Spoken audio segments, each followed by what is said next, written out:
Good afternoon. This is Clark Cantilever for ANN, broadcasting live from Monticello, Virginia, the home of Thomas Jefferson, who has so kindly allowed us to use his dining room while he is away on business in Washington. Today is March 1st, 1807. We have with us today the largest slave trader in Rhode Island. In the annals of the American slave trade, he and his brothers are without peers. We are going to hear the story of the Atlantic Slave Triangle directly from him, Captain James deWolf, or as his friends call him, Captain Jim. How do you do, sir? Very well, thank you. Well, first of all, since we're in the president's dining room, I will refrain from smoking, but I do understand the president has some fine French wines. Well, yes, he does, but we'll have to get to that later on. For right now, let's talk about the Atlantic Slave Triangle and how it works. We can use the globe over there. Well, first of all, since Congress has passed a bill to abolish my business, I can tell you all about it in detail.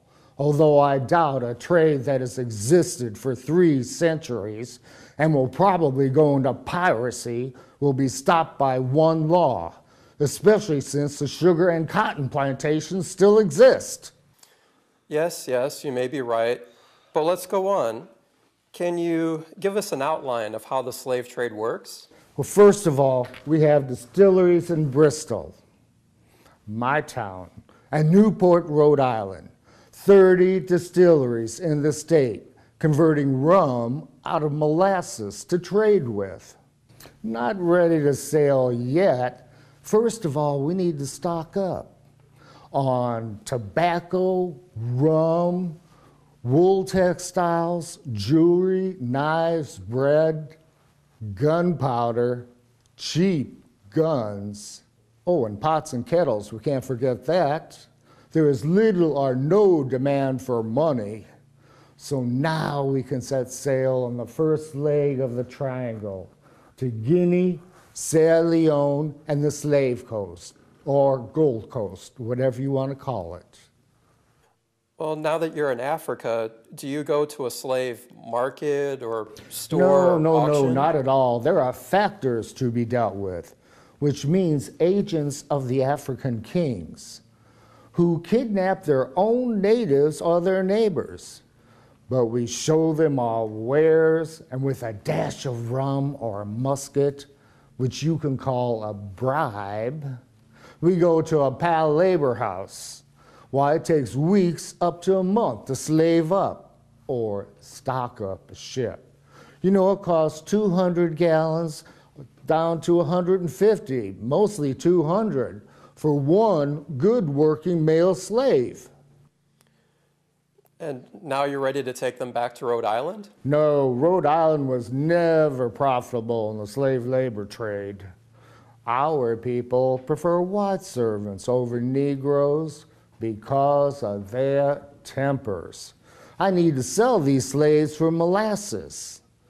So now it takes 7 to 9 weeks for the Middle Passage to go to Havana, Cuba, Jamaica, or the French island of Martinique in fair weather. Longer if there's a lull in the wind. My name is Rosie Tinselberry, and I work for ANN, and I have here from a federal grand jury an indictment that says that Captain James deWolf on July 1st, 1791, did murder a female slave because she had smallpox and simply flung her overboard the ship.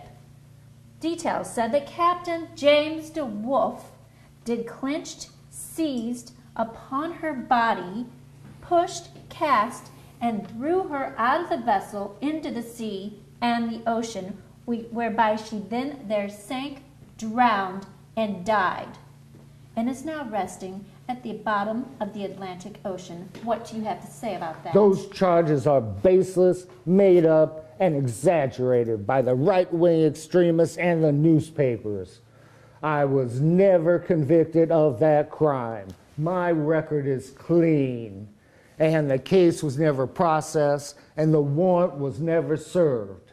And besides, those anti-trade slave laws are just an annoyance and are made to be broken. And furthermore, disposing of that blasted Negro was for the good of the ship. Okay, let's move on to the next step. You're in Havana, Cuba. What now? I sell the slaves for molasses. I have 3 sugar plantations in Cuba. So now we can head back for the final leg of the passage, back to Bristol, Rhode Island. And there, it takes 15,000 hogshead of molasses to convert to 12,000 hogshead of rum in the distilleries in Bristol, which I own. 1 volume measure of a hogshead is 63 gallons. So, you were never arrested or convicted of anything? No. I have one more humanitarian issue with you, for which I'd like an answer or an apology. I understand that you tie your African victim to a chair and toss them overboard. Is that true? Yes. And I do have a regret of losing that chair. Ah, Ms. Tinselberry, why don't you make some refreshments or something? Yes, I could use a refreshment. The air in here is getting bad. Well, now that you're back in Bristol, what have you accomplished? What have I accomplished? I'd say a fortune in the selling of molasses, rum, slaves, and sugar plantations. But what about the well-being of the slaves? Who cares? It's the making of money that's important. Why, I established a bank in Charleston and an insurance company in Bristol, run by Major William deWolf, my brother. I also have a sideline with a Captain Cook of smuggling slaves into South Carolina. So now I can travel to Washington in style with a 6-horse carriage and a male slave as a groom. Your coach and horses are ready, but I'm going to free your slave. He deserves his freedom like anyone else. You can't do that. He's my property. Captain Jim, you traffic in human flesh and sell it in molasses and rum in a profitable market as you sell guns, knives, textiles, and jewelry as if they were all the same. Good luck getting into heaven, sir. This is Clark Cantilever for ANN saying good afternoon.